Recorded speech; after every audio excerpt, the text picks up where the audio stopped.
I'm Jon Snow, and I'm from Channel 4 News, and we're making a documentary about 2011.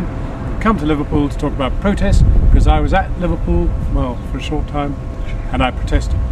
So, Jon, you mentioned earlier that the student protest was something that everybody could get involved in. It was really inclusive and everybody rallied behind the kind of movement. Why do you think that's changed now? Well, I think we were here in a very, very different time. I was here in 1970, and there was then full employment. You knew basically that if you went into university, you would go out and you'd be able to choose the job you wanted to do. Now you're going to take the job you can get, most times, if you can get a job at all. So I think the whole context is completely different.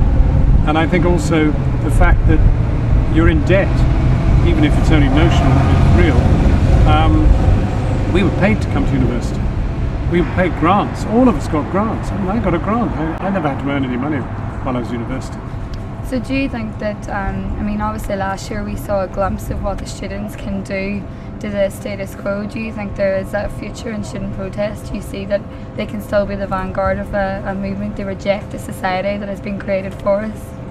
No, okay. I don't. Because I think in the main, although students are very concerned about the things which affect them, they just can't afford really to stick their necks out on other causes. Of course, a hardcore of people do, and will always do. But in terms of getting a mass, I mean millions of students, hundreds of thousands of students, only will you get that if you are on very specific focused student issues. I think a lot of the students that are here now take for granted that they're the last year with $3,000 fees are the reality. Next year I think we're going to see a change in the face of student activism, but I will welcome that as to be a struggle against what the government has set up for them, and that maybe in fact we will see a radicalism. It's difficult to know because I mean a lot of people will come, I think, quite resentful of the fact that they are the first people, you know, to have to go into massive debt in order to fund their studies. Massive debt at a time when, you know, one less Trident submarine and they'd all be coming here for free. Absolutely. That's a dreadfully political thing to say. Well, how did I get away with that? If you're bailing out bankers and, you know, welfare not warfare, those are all slogans that we're trying to encourage people to rally behind.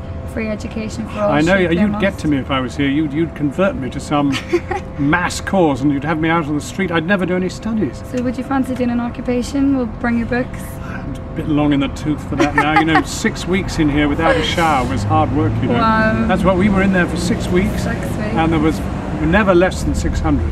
And we weren't like the old Wall Street protesters down there outside St Paul's Cathedral, who allegedly don't sleep there.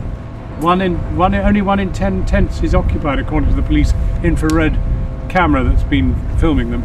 I don't know if that's true. I don't believe it. I don't believe it either. No, I can't believe it. You are an absolute inspiration to students, even if you don't feel yourself at the centre. Well, I think you're an inspiration. I think it's wonderful that somebody as committed and political as you has made it to the president. I would expect that in the 1970s, but not now. It doesn't happen very often now, unfortunately. She's one in a million, folks. Better treasure her while she lasts.